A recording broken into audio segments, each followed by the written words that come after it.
I never thought a snowstorm would lead me into the most expensive legal battle of my life.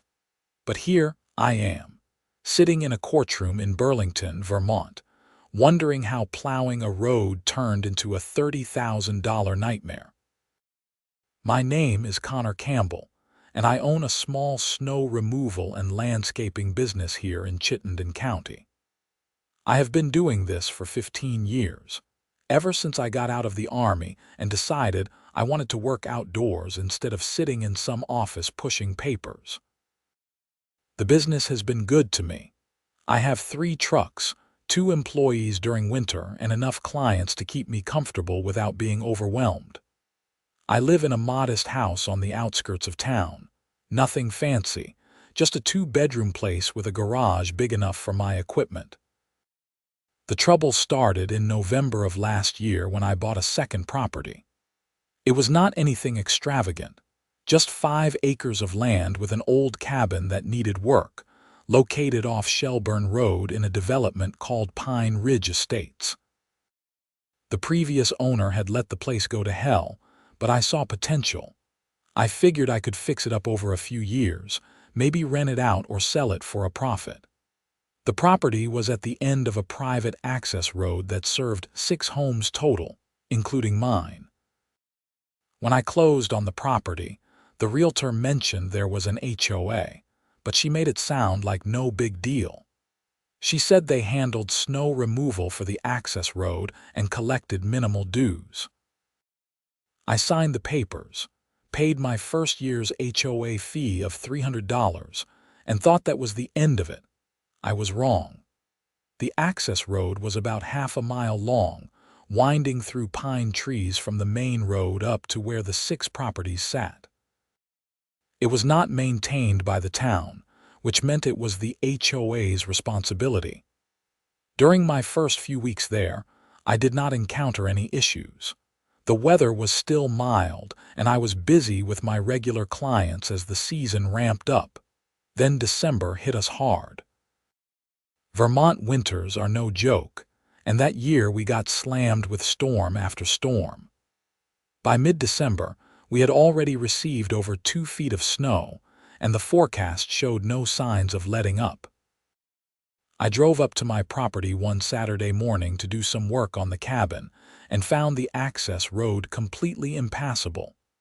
Snow had drifted across it in several places, some drifts reaching 4 feet high. My truck could not make it through, even with 4-wheel drive.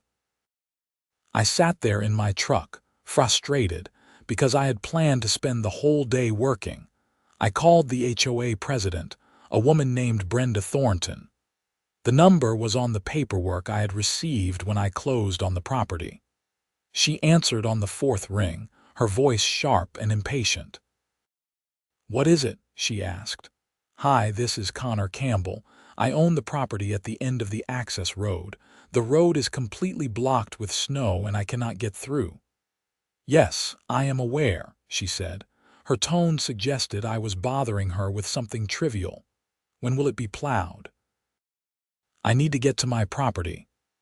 Our contractor quit 3 weeks ago. He said the road was too difficult and was not worth his time. We are looking for a replacement." I felt my frustration growing. "Okay, but in the meantime, how are we supposed to get to our homes?"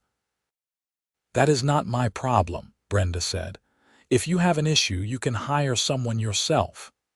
"I pay HOA dues specifically for road maintenance," I pointed out, trying to keep my voice calm. "That includes snow removal. And when we find a contractor, the road will be maintained. Until then, you will have to wait or make other arrangements." She hung up before I could respond. I sat in my truck for a few minutes, debating what to do. I had work I needed to accomplish at the property, and I was not about to let some incompetent HOA president stop me. I drove back home, hitched my plow to my truck, and returned to clear the road myself. It took me 3 hours. The access road was not just long but also had several tight curves and a steep grade near the main road. The snow was heavy and wet, the kind that strains your equipment. By the time I finished, My back ached and I was exhausted, but at least the road was passable. I went about my day, did the work I had planned at the cabin, and headed home that evening. I figured that was the end of it. 2 days later, I got a call from Brenda again. "Mr. Campbell, I received a complaint from another resident that you plowed the access road without authorization." I could not believe what I was hearing. Without authorization? The road was impassable. You said the HOA did not have a contractor. What was I supposed to do? "You should have waited for the HOA to handle it," Brenda said. Her voice had that condescending tone that immediately set my teeth on edge. "You do not have permission to perform work on HOA property." I needed to access my property. The HOA failed to maintain the road. "That is beside the point. In the future, do not take it upon yourself to make decisions about HOA property. Is that clear?" I wanted to argue further, but I could tell it was pointless. "Fine. Whatever." She hung up again. Over the next 2 weeks, we got hit with 3 more major snowstorms. Each time the access road became impassable, and each time I plowed it myself. I did not hear from Brenda or the HOA, so I assumed they had realized I was doing them a favor. I was wrong again. Right after Christmas, I received a certified letter from the Pine Ridge Estates HOA. I opened it at my kitchen table, curious what could be so important that it required certified mail. The letter was from Brenda Thornton, written in formal language that must have been copied from some HOA handbook. It stated that the HOA had held an emergency meeting and voted to require me to continue plowing the access road for the remainder of the winter season. According to the letter, since I had voluntarily assumed responsibility for snow removal by plowing the road multiple times without being asked, and since I owned a snow removal business, it was reasonable and appropriate for me to continue providing this service. The letter went on to say that failure to plow the road in a timely manner after each snowfall would result in fines of $100 per day until the road was cleared. I read the letter 3 times, certain I must be misunderstanding something. They were demanding I plow the road for free under threat of fines because I had been doing it already. It was insane. I called Brenda immediately. "I received your letter," I said when she answered. "This cannot be legal." "It absolutely is legal," Brenda said. "The HOA has the authority to assign maintenance responsibilities to residents as needed. It is in the bylaws. I am not doing it for free. I run a business. If you want me to plow the road, you need to pay me." "You have been doing it for free until now," Brenda pointed out. "And you will continue to do so. Those are the terms." "No, those are not the terms. I plowed it because the HOA was not doing its job. That does not mean I am your free labor." "Mr. Campbell, I suggest you read the bylaws carefully. The HOA has the right to assign duties as necessary for the maintenance and operation of common areas. You accepted those bylaws when you purchased your property. This is ridiculous. I am not plowing the road unless I get paid." "Then you will be fined $100 per day, starting with the next snowfall. Good day." She hung up. I was beginning to see a pattern. I spent the rest of that evening reading through the HOA bylaws, all 47 pages of dense legal language. There was a section about the HOA's authority to assign maintenance duties, but it was vague and clearly not intended for the situation Brenda was trying to create. The bylaws stated that residents could be required to maintain their own properties and could be assigned volunteer duties for community events, but there was nothing about being forced to provide professional services for free. I knew I needed legal advice, but I also knew lawyers were expensive. I decided to try one more time to reason with the HOA. The next day, I drafted a formal letter and sent it to Brenda Thornton and the other HOA board members, whose names I found in the documents. I explained that I was happy to continue plowing the access road, but only if the HOA paid me a fair rate for my services. I outlined my standard pricing, $150 per plow for a road of that size, which was actually a discount from what I would normally charge. I received no response. Then, in early January, we got hit with the biggest storm of the season. Over 18 inches fell in 24 hours, with drifts reaching 6 feet in some places. The access road was completely buried. I waited. I wanted to see what the HOA would do. 3 days passed. The road remained unplowed. I got calls from 2 of the other residents asking if I was going to clear it. I explained the situation, and they both expressed frustration with Brenda and the HOA board. One of them, an older man named Gerald, told me that Brenda had become president 2 years ago and had been making everyone's lives difficult ever since. On the 4th day, I received another certified letter.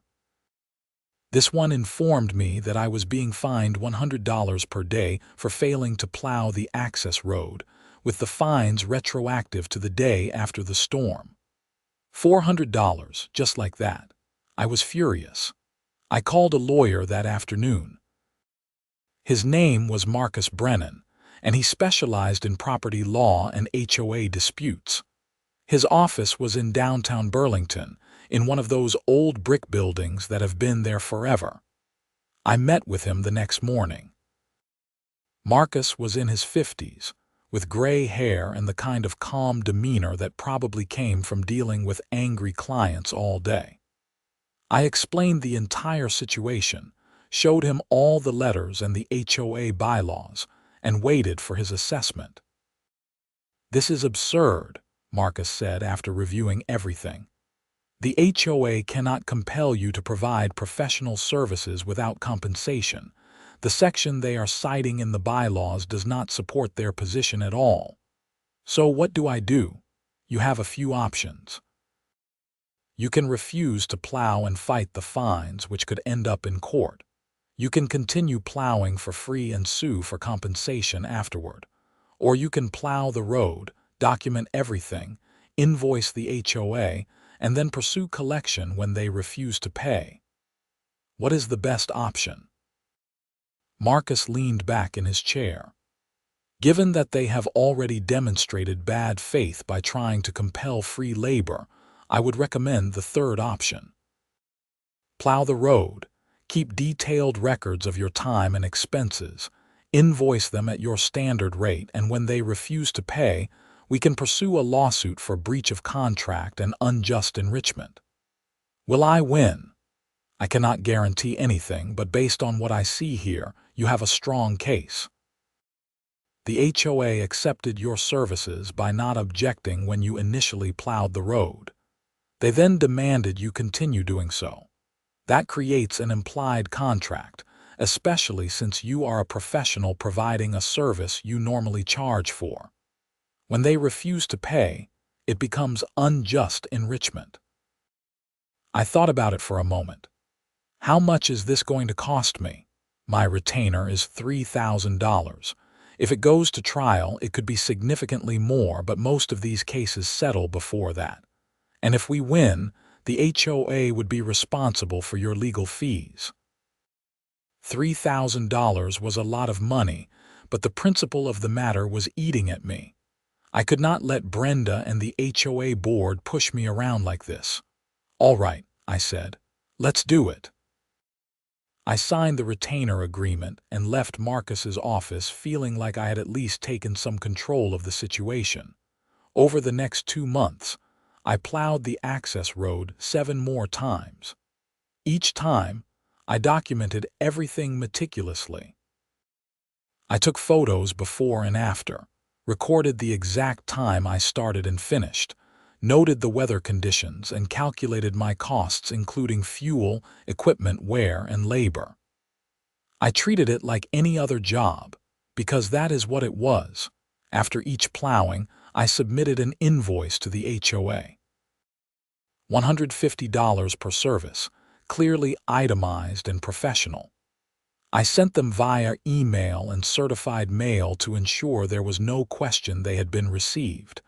I did not receive payment for any of them. In mid-February, I received another letter from Brenda. This one accused me of harassment for sending repeated invoices and demanded I stop. It also informed me that the HOA would not be paying any of my invoices because I had voluntarily plowed the road without authorization. The contradiction was staggering. They had demanded I plow the road and threatened me with fines if I did not. But now they claimed I was doing it voluntarily and without authorization. I forwarded everything to Marcus, and he drafted a formal demand letter on his firm's letterhead. The letter outlined the entire situation, cited the relevant laws, and demanded payment of all outstanding invoices, which now totaled $1,050, within 15 days. The HOA's response came 12 days later, not from Brenda but from a lawyer named Patricia Holden. Her letter claimed that the HOA had no contract with me, had never authorized me to plow the road, and therefore owed me nothing. It further stated that any plowing I had done was at my own discretion and did not obligate the HOA to pay.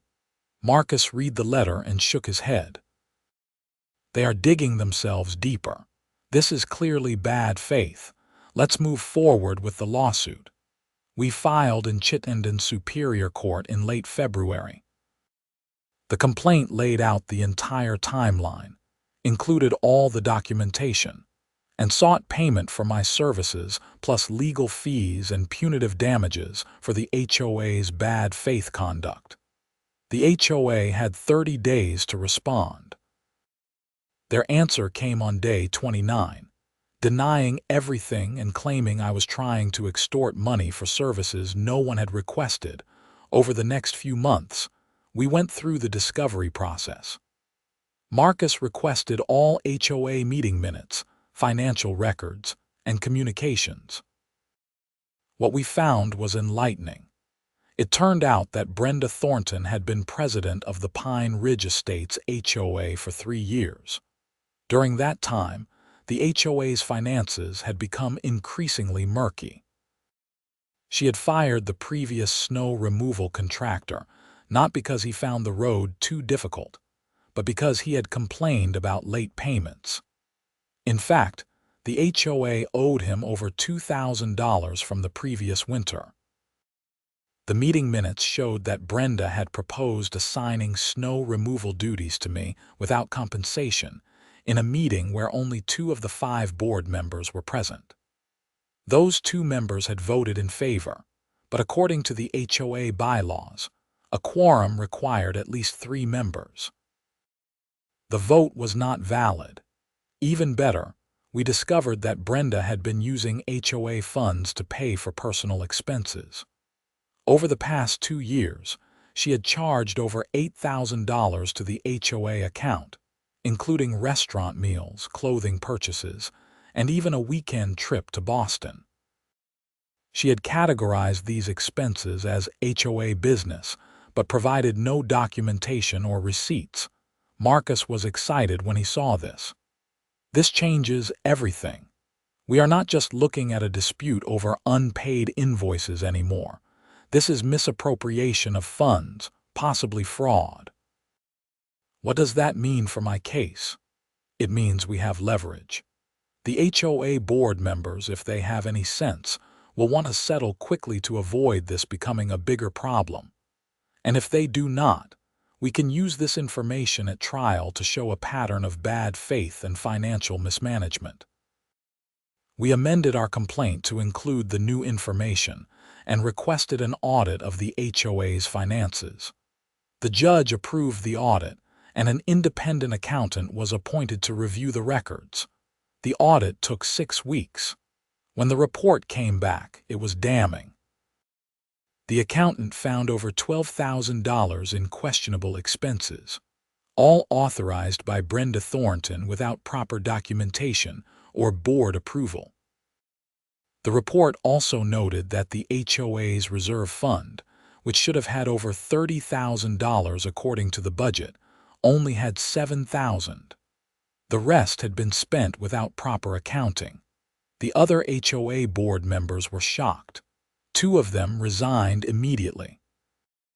The remaining members called for an emergency meeting to remove Brenda as president. I attended that meeting. It was held at the community center in Shelburne, a small room with folding chairs and fluorescent lights that flickered. About 15 people showed up, including all 6 property owners from the access road and several residents from other parts of Pine Ridge Estates. Brenda sat at a table in the front, her face red and pinched with anger. She was in her late 40s, with short blonde hair that looked overly processed and a wardrobe that probably cost more than my truck. She had that entitled look that comes from years of being in charge without anyone questioning her. One of the remaining board members, a man named Tom, called the meeting to order and explained why they were there. "We have received the audit report, and the findings are deeply concerning," Tom said, his voice shaking slightly. He was clearly not comfortable with confrontation. "There are significant discrepancies in our finances and expenses that were not properly authorized. We are calling for a vote to remove Brenda Thornton as president." Brenda stood up, her chair scraping loudly against the floor. "This is a witch hunt. I have done nothing wrong. Every expense I charged to the HOA was legitimate business." "Then, where are the receipts?" asked Gerald, the older man who had complained to me about Brenda months ago. "Where is the documentation? The auditor could not find any." "I do not have to explain myself to you," Brenda snapped. "I have been running this HOA for 3 years, and everything has been fine until this outsider came in and started causing trouble." She pointed at me. Every head in the room turned to look. "I plowed a road that the HOA was not maintaining," I said calmly. "Then you demanded I continue doing it for free. I am not the one causing trouble here." "You had no right to send invoices for work that was not authorized," Brenda said. "Actually, I did," Marcus interjected. He had come with me to observe the meeting. "And we have documentation that your client demanded Mr. Campbell provide snow removal services under threat of fines. That creates an obligation to pay." Brenda's face got even redder. "This is not a courtroom. You have no business being here." "This is a meeting of property owners, and my client is a property owner," Marcus said. "I have every right to be here." Tom tried to regain control of the meeting. "Let us focus on the issue at hand. We need to vote on whether to remove Brenda as president." The vote was unanimous among the property owners present. 18 voted to remove her, 0 voted to keep her. Brenda was out. She left the meeting in a fury, slamming the door behind her so hard that one of the pictures on the wall fell and shattered. With Brenda removed, I hoped the situation might resolve itself. The new interim president, a woman named Sarah, reached out to me the next day. "I want to apologize for how you have been treated," Sarah said when we spoke on the phone. "This whole situation has been mishandled from the beginning. The board would like to settle your claim and move forward." "I appreciate that," I said. "What are you proposing?" "We would like to pay your outstanding invoices in full, plus reasonable attorney fees. In exchange, we would ask that you drop the lawsuit and agree not to pursue the matter further." It was a reasonable offer, but Marcus advised me to push for more. "The HOA has caused you significant stress and expense," Marcus said. "They acted in bad faith, demanded free labor, and only came to the table after we exposed financial mismanagement. I think we should ask for punitive damages as well." We countered with a demand for the outstanding invoices, full attorney fees, and an additional $5,000 for the time and stress I had endured. Sarah and the board agreed after some back and forth. and we settled for a total of $11,000, which included the $1,050 in invoices, $7,000 in attorney fees, and the rest for damages. The settlement was finalized in early June. I received a check from the HOA, deposited it, and thought the whole nightmare was finally over, but Brenda was not done. In July, I started receiving harassment from her. It began with emails accusing me of destroying her reputation and ruining her life. The emails were rambling and incoherent, filled with accusations that made no sense. I ignored them, but they kept coming, sometimes 3 or 4 a day. Then she started showing up at my house. The first time, I was working in my garage when I heard someone pounding on my front door. I walked around to find Brenda standing on my porch, her face twisted with rage. "You destroyed me," she screamed. "I lost everything because of you." "You destroyed yourself," I said, trying to stay calm. "You stole from the HOA. That is on you, not me." "I did not steal anything. Those were legitimate expenses. Then you should not have any problem explaining them to a judge." That was the wrong thing to say. Brenda's face went from red to purple. She started yelling, calling me names I would rather not repeat, and threatening to sue me for defamation. "You need to leave my property," I said firmly. "If you come back, I will call the police." She left, but not before kicking over a planter on my porch. I called Marcus and explained what had happened. He advised me to document everything and consider getting a restraining order if the harassment continued. It continued. Over the next 2 weeks, Brenda called me at all hours, left voicemails filled with profanity, and even followed me to a job site one day. That was the last straw. I went to the police station in Burlington and filed for a restraining order. The hearing was held the following week.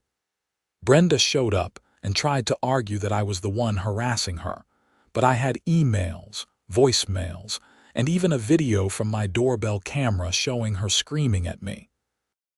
The judge granted a temporary restraining order and set a hearing for a permanent order 2 weeks later. At the second hearing, Brenda did not show up. The judge granted the permanent restraining order, which prohibited her from contacting me or coming within 500 feet of my property. I thought that would be the end of it, but Brenda had one more card to play. In August, I received a notice that Brenda had filed a lawsuit against me for defamation and intentional infliction of emotional distress. She claimed that I had spread false information about her to the HOA and caused her to lose her position and reputation.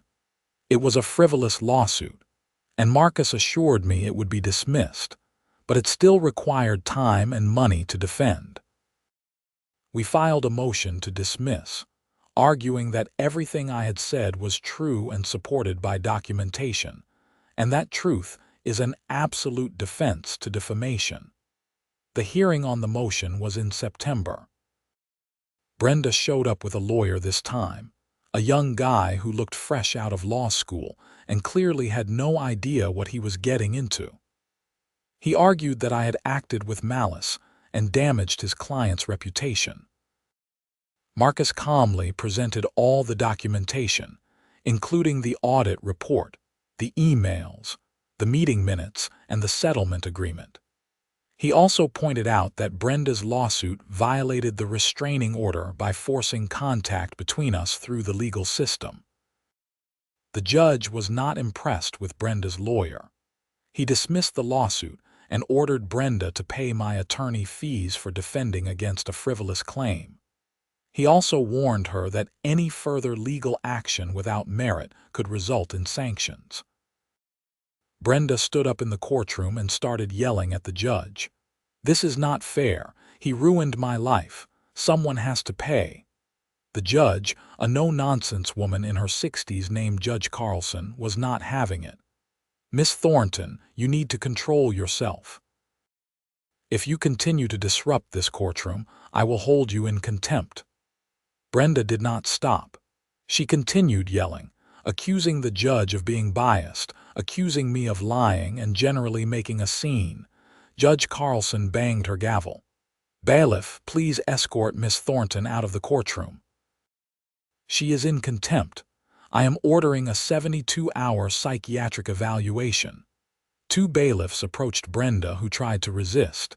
It took both of them to get her out of the courtroom, and we could hear her screaming all the way down the hall. Marcus and I looked at each other. "Well," he said, "that was something." The psychiatric evaluation revealed that Brenda was suffering from a personality disorder and was not taking any medication. She was released after the 72 hours, but was ordered to undergo treatment as a condition of avoiding further contempt charges. Meanwhile, the HOA board was dealing with the fallout from the audit. It turned out that the $12,000 in questionable expenses was just the tip of the iceberg. A more thorough investigation revealed that Brenda had been misappropriating funds for years, going back to when she first became president. The total amount was over $35,000. The HOA board met with a criminal attorney and decided to file a police report. In October, the Burlington Police Department opened an investigation into Brenda Thornton for embezzlement and fraud. I was interviewed by a detective named Rodriguez, a sharp woman in her 30s, who asked detailed questions about my interactions with Brenda and the HOA. I provided all my documentation, and she thanked me for being thorough. The investigation took 3 months. In January of this year, Brenda Thornton was arrested and charged with embezzlement, fraud, and misappropriation of funds. The charges were serious, with potential prison time if convicted. Her arraignment was in February. I attended, sitting in the back of the courtroom. Brenda looked defeated, her expensive clothes replaced with something more modest, her demeanor subdued. She pleaded not guilty, and a trial date was set for May. The trial lasted a week. Prosecutors presented overwhelming evidence of Brenda's financial crimes, including bank records, receipts, testimony from other HOA members, and the audit report. Her defense attorney tried to argue that the expenses were legitimate and that it was all a misunderstanding, but the evidence was too strong. The jury deliberated for less than 4 hours. They found Brenda guilty on all counts. Sentencing was in June. Judge Carlson, the same judge from the earlier hearing, sentenced Brenda to 3 years in prison, with eligibility for parole after 18 months. She also ordered Brenda to pay full restitution to the HOA, which now totaled over $40,000 including interest and penalties. Brenda broke down in tears as the sentence was read. Her lawyer tried to argue for leniency, but Judge Carlson was firm. "Miss Thornton, you abused a position of trust and stole from your neighbors for years," the judge said. "Your actions harmed people who relied on you to act in their best interests. You then engaged in harassment and frivolous litigation when you were caught. This sentence reflects the seriousness of your crimes." Brenda was led away in handcuffs, and I felt a strange mix of emotions. I had not set out to destroy anyone's life. I had just wanted to be paid for the work I had done. But Brenda's own actions had led her down this path. After the sentencing, several of the HOA members approached me outside the courthouse. Gerald, the older man who had been frustrated with Brenda from the beginning, shook my hand. "Thank you for standing up to her," he said. "The rest of us were too afraid. She made everyone's lives miserable, and no one had the courage to call her out." Sarah, the interim president who had negotiated the settlement, also thanked me. "We have completely restructured the HOA board and implemented new financial controls. This will never happen again." I appreciated their words, but mostly I was just relieved it was over. The Pine Ridge Estates HOA is now running smoothly under new leadership. They hired a professional management company to handle finances and maintenance, and they have been paying their contractors on time. The access road is plowed regularly by a company that is actually being paid for their work. As for me, my business is doing well. I picked up several new clients after word got around about my case. Apparently, standing up to a corrupt HOA president is good for business. I still own the property at the end of the access road. I finished renovating the cabin last summer, and I have been renting it out on weekends as a vacation property. It has been popular with people looking for a quiet getaway in the Vermont woods. Looking back, the whole experience taught me a lot about standing up for yourself and not letting people push you around. It cost me time, money, and stress, but in the end, it was worth it. Brenda Thornton tried to take advantage of me, and instead, she ended up in prison for her crimes. I think about the whole situation sometimes when I am plowing snow, which I do a lot of during Vermont winters. It is hard work, but honest work, and I take pride in doing it well. I charge a fair price, I provide quality service, and I expect to be paid for what I do. That is not unreasonable, no matter what some HOA president thinks. The legal bills were substantial, even with the settlement and the award of attorney fees.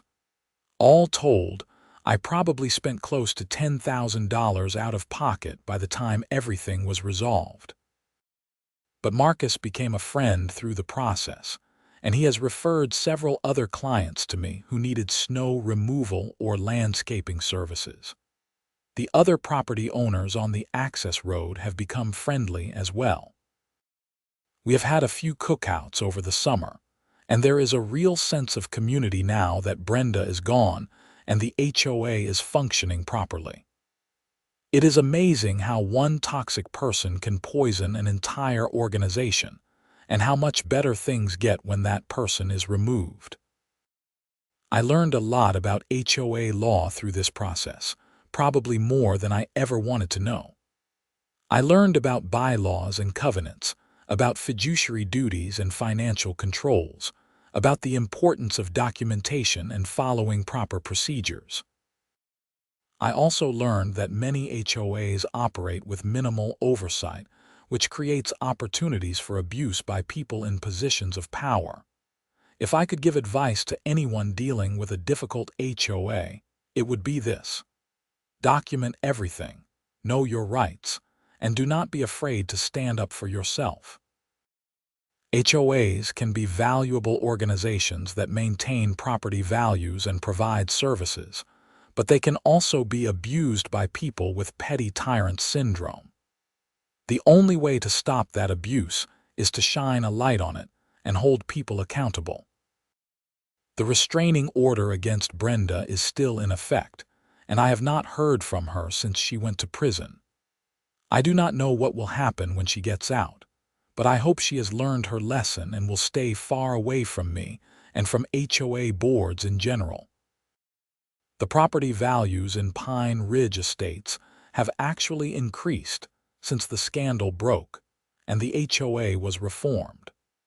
Potential buyers appreciate the transparency and professional management, and several new families have moved in over the past year. I hired another employee for my business, a young guy named Jake who just finished trade school and needed experience. He is learning fast and has already taken over some of my regular routes, which has freed up my time to focus on growing the business and spending more time at the cabin. My original goal when I bought the property was to have a place to escape and relax, somewhere I could work with my hands and not think about business or clients or problems. The irony is not lost on me that it became the source of the biggest headache of my life. But now that everything is resolved, it really has become that peaceful escape I was looking for.